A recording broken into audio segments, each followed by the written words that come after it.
অক্ষর বদলা যাবে না।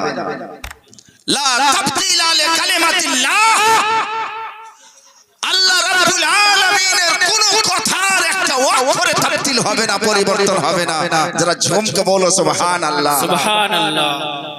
তাহলে হুজুর কোরআনে যে আছে ওয়ামা লাকুম মিন দুনিহি মিন দুনিল্লাহি মিন ওয়ালিয়্যিন ওয়ালা নাসীর, সূরা আল বাকারা আয়াত নম্বর 107। এবং আল্লাহ ব্যতীত তোমাদের জন্য কোনো ওলি নাই, কোনো মদদগার নাই। হুজুর কোরআনে তো লেখা আছে সূরা আল বাকারা আয়াত নম্বর 107, মা লাকুম তোমাদের জন্য নেই মিন দুনিল্লাহ মিন দুনিহি আল্লাহ ব্যতীত মিন ওয়ালিয়্যিন ওয়ালা নাসীর, না কোনো ওলি না কোনো মদদগার। কোরআনে লেখা আছে হুজুর।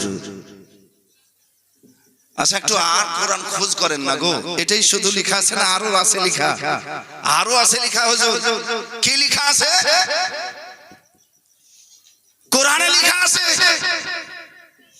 ইন্নামা ওয়ালিয়ুকুমুল্লাহু ওয়া রাসূলুহু ওয়াল্লাযিনা আমানু, নিশ্চয়ই তোমাদের ওয়ালি এক আল্লাহ, নিশ্চয়ই তোমাদের ওয়ালি রাসূলুল্লাহ, নিশ্চয়ই তোমাদের ওয়ালি যারা পাকা ঈমানদার। সুবহানাল্লাহ। এবার জোরে বলবেন না সুবহানাল্লাহ, সুবহানাল্লাহ।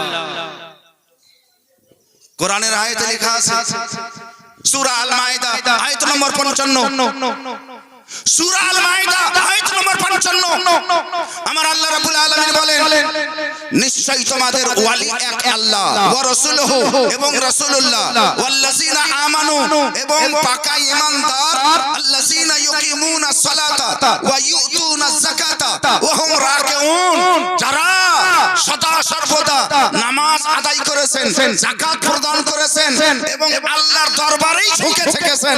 আরে ঝুঁকে বলিয়ে সুবহানাল্লাহ। তাহলে হুজুর আমরা যে বুঝতে পারছি না, আমাদের যে বিবেকে ধরছে না, এক জায়গাতে আছে ওয়ামা লাকুম তোমাদের জন্য কোনো ওলি কোনো মদদগার নেই, আর এক জায়গাতে বলছে ওয়ালি তোমাদের জন্য আল্লাহ, ওয়ালি তোমাদের জন্য রাসূলুল্লাহ, ওয়ালি তোমাদের জন্য যারা পাকা ঈমানদার। তাহলে হুজুর আমরা একটু বুঝিয়ে দেন, বোঝা দরকার আছে না? না জি জি আছে আছে। প্রাণের বন্ধুগণ আমার, ওয়ালি চার শ্রেণীর, ওয়ালি চার শ্রেণীর কোরআনে আছে, ওয়ালি চার শ্রেণীর। এক নম্বরে আল্লাহ ওয়ালি, দ্বিতীয় নম্বরে রাসূলুল্লাহ ওয়ালি, তৃতীয় নম্বরে পাকা ঈমানদার। এই তিন শ্রেণীর ওয়ালি কোরআনের সূরা আল মাইদা আয়াত নম্বর 55, যারা ঝুমকে বলি সুবহানাল্লাহ, সূরা আল মাইদা আয়াত নম্বর 55 তিন শ্রেণীর ওয়ালি আমরা দেখতে পাচ্ছি। হুজুর আরেকটা ওয়ালি কি আছে? সূরা আল বাকারা আয়াত নম্বর 257 আমার আল্লাহ বলেন আল্লাহু ওয়ালিউল লাযিনা ইখরিজুহুম মিনাজ যুলুমাতি ইলান নূর, একমাত্র আল্লাহ তাদের ওলি যাদেরকে অন্ধকার থেকে আলোর দিকে নিয়ে গেছেন। ঝুমকে বলিয়ে সুবহানাল্লাহ।